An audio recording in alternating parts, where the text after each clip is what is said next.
Hello everyone, I'm Professor Geek. Welcome back to the channel. So today I want to talk about theme. And theme is something that, depending on who you talk to, you're going to get different ideas about theme. If you talk to a creative writing professor, somebody who's used to creative writing and that's really all they do, that's where they've studied, what they were brought up in, they're going to tend to try to play down the idea of theme. Oh, theme! Don't even worry about theme. You shouldn't be concerned about theme as a writer. That's something those English professors worry about. And that'll get you bogged down into a bunch of nonsense. That's what they'll say. I even had a creative writing professor one time say, "I don't want to hear anybody say the word theme. That's just ridiculous." And blah blah blah blah blah. It's a really, really stupid and asinine view to have as a writer. Extremely stupid, and it comes from I think a jealousy or an indignation. It's like, don't talk to me of theme. That's those English professors. We are the scholarly field of writing and creating the writing. That's for them who can't write but teach or study, that kind of thing. I think it comes from this sort of false sense of conflict between the two disciplines, and it's stupid because there should be no conflict between the two disciplines. I mean, I have a master's in English, the actual study of literature, and an MFA in creative writing. And I've never seen where the two needed to conflict with each other. They've always been perfectly complementary, minus all the agenda-driven stuff, that academia from the liberal arts will try and shove in there. But theme is important. And you'll also have even people who will begrudgingly admit that theme is important, like Stephen King, for example. Stephen King, if you've ever read his book on writing, it's a great read. I definitely recommend it. You have to take everything he says with a little bit of grain of salt, because on the one hand, writing is such a personal discipline. It does need to be a discipline. It is a craft, and there are certain right things to do and certain wrong things to do, period. It's not all subjective. But it is, there are some things that, even he said in that book that I realized, that's you talking from your prejudice against anything that remotely resembles a disciplined regimen of learning to write or something like that, But he admits that theme. He says theme is something you should go through at the very end of your writing. Think about theme. I don't think that's the case necessarily, but even he admits the importance of it. Why you need to think about theme is that if you don't understand what themes that your work tends to have in it, what themes that your writing tends to convey, then it's gonna run away with your work, and it'll end up being detrimental to your work in the end. And we see this with a lot of filmmakers, for example. You think about filmmakers who Hitchcock is a great example. This tends to be with filmmakers who are auteur filmmakers who are very intensely. They've got their fingerprints all over their films. And because you can recognize their themes, you can recognize the things they do. So you look at Hitchcock's movies, for example, and all of his great ones, you recognize these themes, the strong mother character, the idea of the anima. You can easily do a Jungian reading of Hitchcock there.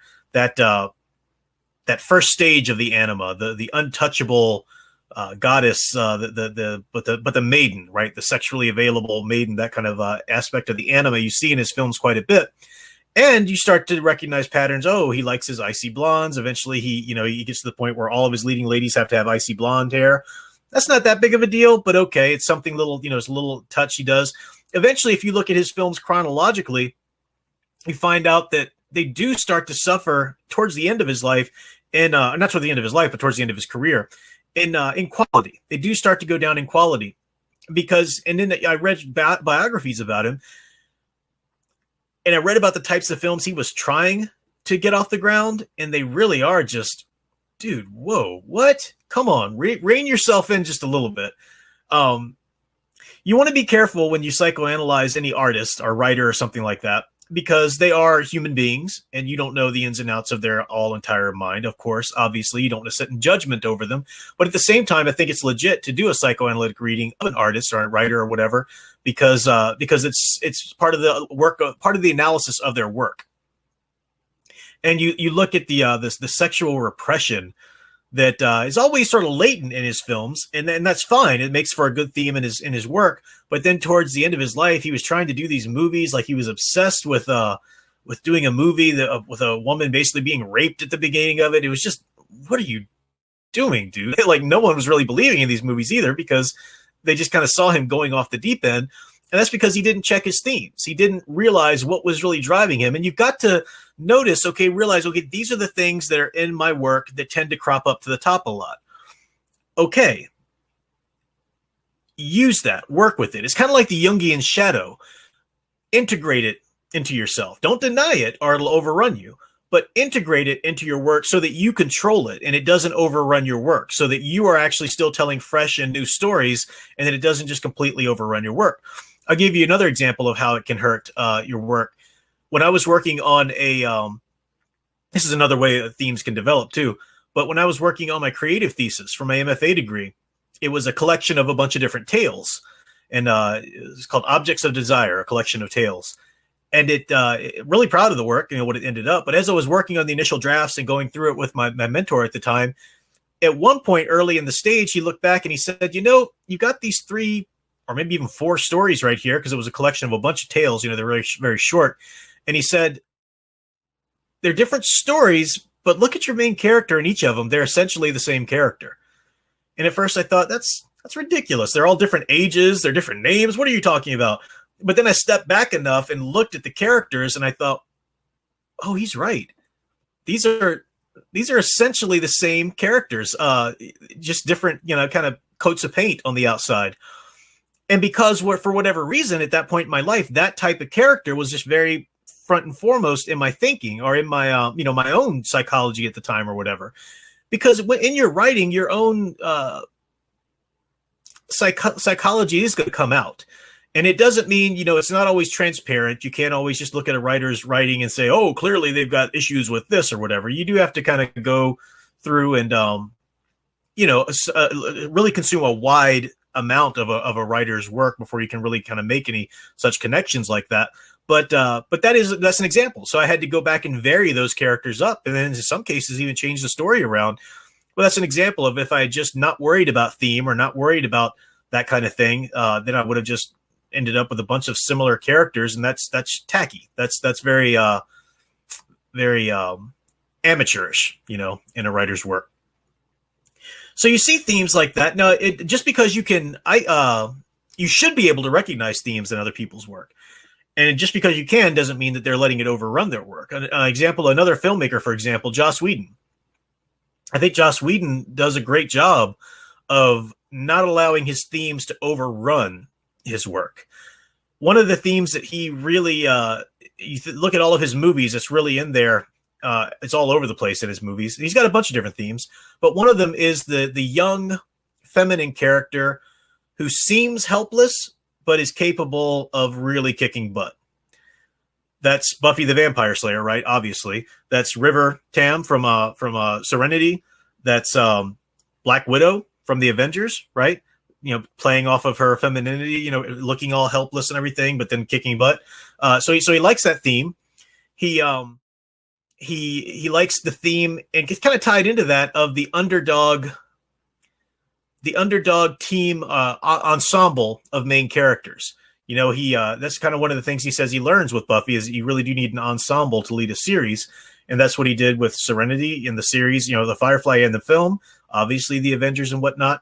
And there's a strong, despite his extreme liberal rhetoric, in social media and whatnot, there's a strong libertarian theme in all of his films. There's a strong, distrust of Big Brother kind of thing in his films. Obviously in Serenity, right? If you've seen that, it's all about the rebels, against the Alliance. And then even in Avengers, you've got the Avengers themselves coming together against S.H.I.E.L.D. I mean, Nick Fury's kind of coaxing them together against the powers that be and the ones who are pulling the strings behind everything.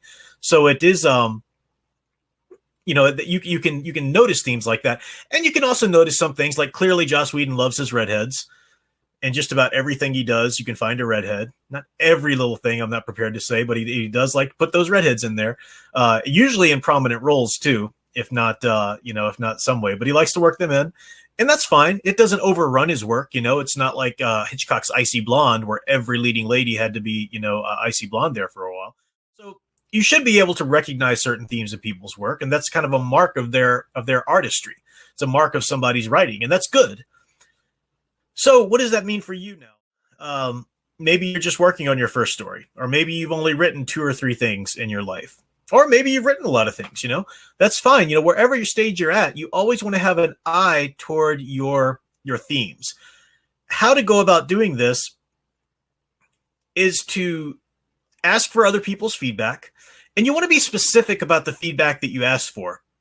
A lot of people, I noticed that a lot of beginning writers, for example, they're just as in need of encouragement, just as strongly in need of encouragement, I find, as they are of helpful critique and critical, positive criticism, or what's the word I'm looking at, critical feedback or whatever.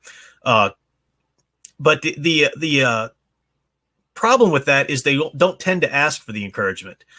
They just tend to ask, hey, what did you think? And then if you say anything critical, they tend to get defensive, right? Well, you just don't understand what I was trying to do.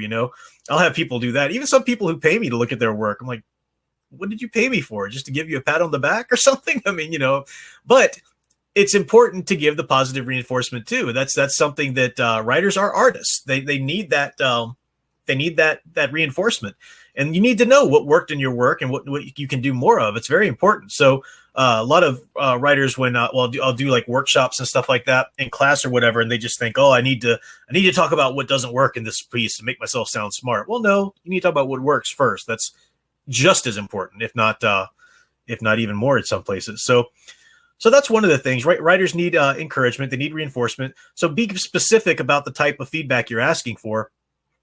Sometimes, or at some level of your work, maybe once you've got the story kind of ironed out and it's got a solid, connectivity, then ask somebody, what are some of the themes you thought you saw in it? Now, clearly, you're going to have to ask a certain type of reader for that. You're not just going to be able to ask anybody that you know next to you, because not your average reader isn't trained to look for themes. A lot of these things just pass people by right over their heads. But you want to ask, specifically, what are some themes, or what are some common patterns you see in my work? What are some characters, that you see reappearing and stuff like that? That kind of idea. You ask for there because they've got a sense of your work that you don't. You're often too close to it. You yourself can gain a sense of it if you wait a while and come back to your work after so many months. And if you can kind of distance yourself from that, if you worked on a few things since then, that's great. So you can try that as well to come back to it. Then you draw comparisons between a lot of your stories. If you're a short story writer or a novel writer or whatever, look at the examples, or put some work side by side, try and draw some comparisons, compare your character types. Remember I quote Gore Vidal a lot when he said that your average writer has a certain cast of characters in their head, and they tend to be pretty limited. You've got to really work to expand your cast of characters, because you'll note, for filmmakers too, that there's essentially, these characters are kind of the same. They work from the same archetype. I mean, in a film, it's a little different because you've got actresses and actors who are also interpreting these characters in their own way too. So you got different people adding their artistry to it.